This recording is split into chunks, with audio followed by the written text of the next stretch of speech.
Join us for the very first IFL Live at London's Indigo at the O2, Sunday, August the 13th, with me, Kugan Cassius, and some very special guests. Eddie Hearn, Darren Barker, Johnny Fisher and more. Tickets now on sale. So in the words of Eddie Hearn, you get up, you dress up, and you fucking show up. This is Umar Ahmed for IFL TV, proudly sponsored by Ablas. It's the first time I believe I'm interviewing you, Ariel, in the UK. Okay. I thought you were going to say the first time you've interviewed me, and I know that's not true, right?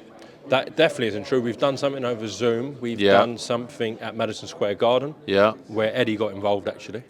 Oh, yes. I remember that. I mean, I flew in for this. I'm such a big fan of IFL TV. I thought, all right, let's get this done. So I came to the press conference for the big Joyce Zhang 2 fight, or Zhang Joyce 2, if you want to go with the proper A side first. And I'm just here to do this interview, and then I'm going home, flying right back. Because Ariel's flown in from New York to London, not even just for the press, just to talk to IFL TV. Crazy, right? I mean, I definitely don't believe you. That's the respect that I have for you guys. If I'm being honest, I'm surprised that you are here. I thought you only cover matchroom events. Is it IFL or me? Yeah, no. Well, you and IFL. Oh, we do across the board. I'm just kidding. That was for the YouTube commenters. Hello. No, we're everywhere in boxing, but of course. No, you're here for the WWE as well, Ariel. Of course, yes. I'm here for the WWE. BT Sport, soon to be TNT Sports on July 18th. They're rebranding. Same network, different name. Bigger, badder. Big events coming. Exciting. Well, definitely September 23rd is going to be a massive event live on TNT Sports. We're not getting any heavyweight fights at the moment with the likes of Tyson Fury, Anthony Joshua, but we are getting a big awaited rematch. Do you think it was a correct decision from Joe Joyce to go immediately into this? Yeah, and we also are getting Dubois and Usyk. Yeah, no official announcement on that. Sure, but it seems like, that. Yes, and I know that most people would rather see Usyk Fury now than have to wait, and who knows what can happen, right? Dubois could beat him. But back to your question, it's always very risky, especially when, that fight was in April, so this will be, 5 months later? It's, I would imagine, enough time. He did suffer what appeared to be a pretty big eye injury. Also, he said his ear got messed up in the fight as well. It's always very risky when someone loses, especially for the first time, and then they run it back right away against that person. You wonder about their confidence. You wonder about, what they have left in the tank, especially at his age. But I feel like he had to do this. Also, what fight is out there for him? Like, what else is out there? With those guys, we suspect Wilder, Joshua, even a Ruiz, a Fury, Usyk, Dubois, he's already beat. Like, this feels like the natural fight, and it's a big one for him. I would say it's, the biggest fight of his career. Obviously, every next fight is the biggest fight, but he's got to right that wrong. Otherwise, all the big fights that we thought were going to come after this one in April, they all evaporate if he loses this one. Yeah, definitely, and obviously a lot at stake as well in terms of the winner. They are in the pole position with the WBO, the interim champion, and they will force a mandatory to whoever holds that belt. However, obviously there have been several talks, as you know, Ariel, about Fury Usyk being staged in Saudi Arabia in December. We've just learnt today, Frank Warren's confirmed that they are looking now at January, the Saudis, to push that back to do that. I'm so tired of all this stuff, if I'm being honest. I'm so tired of it. Oh my gosh. Boxing is on fire right now. Boxing is having one of its best years in a very long time. You're seeing unification bouts almost weekly, monthly, right? 135, 140. The women are putting on the biggest fights. It's just the heavyweights. It's just the big boys who are supposed to be the trendsetters, who are supposed to be the leaders. They're the ones who are just teasing us constantly with updates in December and one-night tournaments and all this stuff. I'm very tired of it. I'm excited that we're getting this fight. I hope that we'll get Dubois Usyk at this point, because it doesn't look like we're getting the Fury fight anytime soon. I love watching Tyson Fury fight. I love watching Wilder fight. I love watching Joshua fight. I just want them to fight, and I'm tired of the constant updates and all this other nonsense.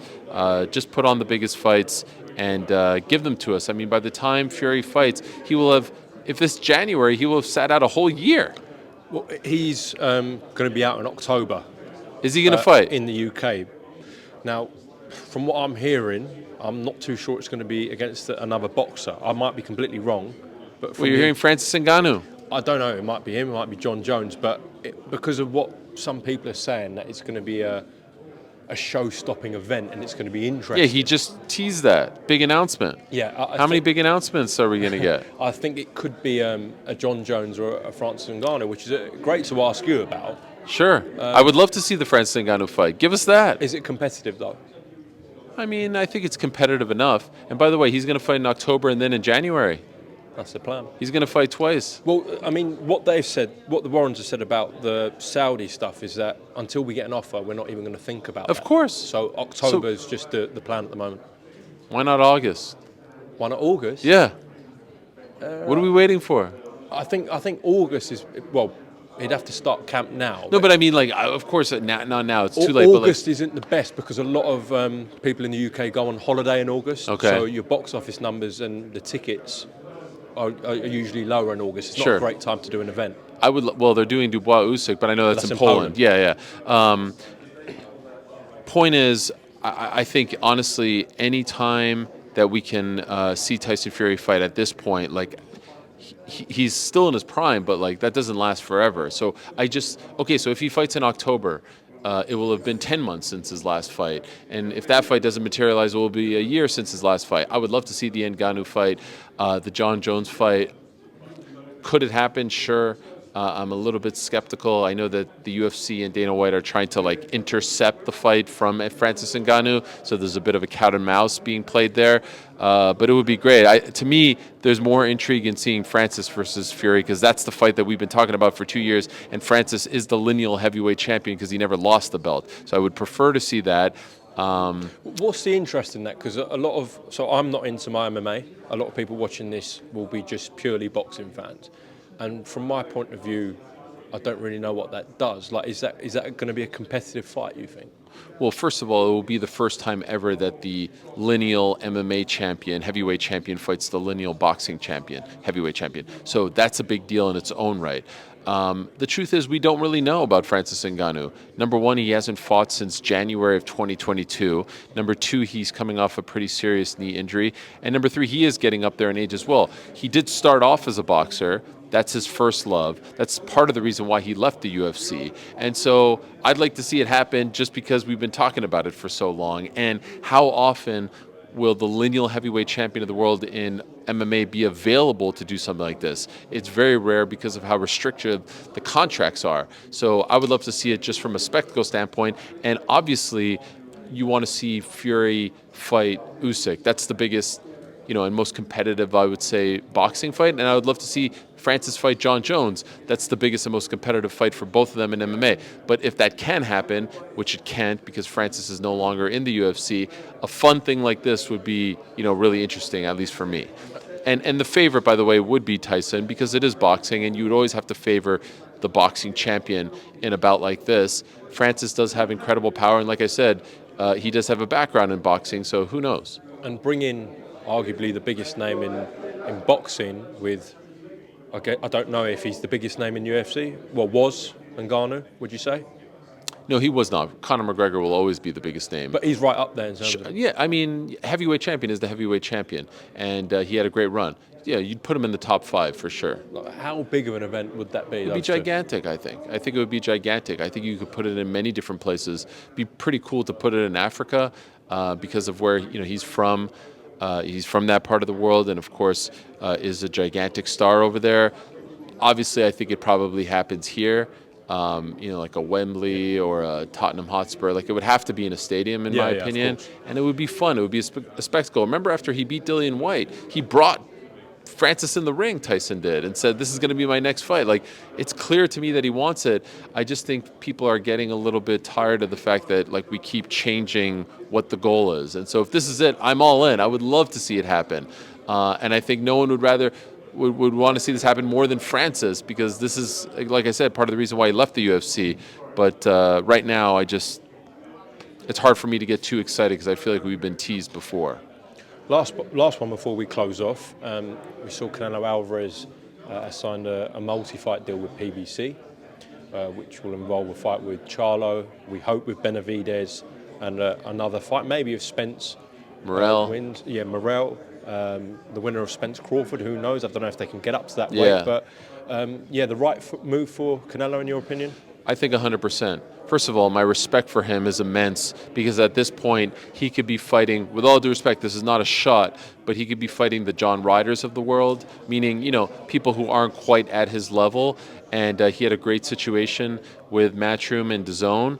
And what has he done? He's gone off as he was, in his right to do, and went to the promoter and the platform who can deliver him the biggest and toughest fights, and the fights that we want to see him against. Again, like we're talking about the heavyweights. Like, here's a guy who can sit on his record and just pad it and sell out stadiums in Las Vegas and in Mexico until he's 42 years old. Instead, he's going out there and potentially fighting a Benavidez, a Charlo, a Morrell, a Spence, a Crawford. Who knows? That's incredible. Most guys at his age aren't doing that, and with his record and with his his star power. And so I have a lot of respect for him, and I think it was the best choice. And we're lucky as fans that he's doing this, because other than a Bivol rematch, I don't know if there were a lot of great options for him. And if I'm being honest, I didn't want to see the Bivol rematch, especially not at that weight. To me, it wasn't of great. It's sort of like the Taylor Cameron fight. Like, to see that fight again at 140, I don't know if I have great interest in that. I would love to see it more because I'm a Katie fan, and I think it's a really tough fight for her. And because I have a lot of respect for Canelo, I don't know if he wins that rematch against Bivol at that weight. So I'd love to see that. I'd love to see him fight those guys, and also it frees up a potential Bivol Beterbiev fight if Beterbiev gets by Smith later on this summer. In your hometown? Close. Quebec City is like 4 or 5 hours away from Montreal, but it's in the province of Quebec. Good to see a major fight in Canada. Oh my God, huge! It's gigantic. When was the last one? Lemieux and Saunders? Yeah, and I would say this is bigger. Yeah, of course. Yeah, this is bigger. Yeah, Montreal's a huge, and Quebec is a huge boxing market. Arturo Gatti was huge there back in the day, and there's a great local scene there. But to see a fight like this is just gigantic. And even before that, Sugar Ray Leonard fought in Montreal at Olympic Stadium against Duran and all that stuff. But this would be up there as one of the biggest by far. Yeah, people forget Canada's got a history in boxing. Lennox Lewis, our guy. I don't know he turned about on that. us. Our guy. He turned on us. Ariel, thank you very much for your time. It's been a pleasure, and we'll speak soon. Pleasure. And by the way, I just want to say that this video is definitely going to get more views than Eddie Hearn video, and also definitely any Gareth A. Davies video. And if it doesn't, I'm going to retire from talking about boxing for the rest of my life.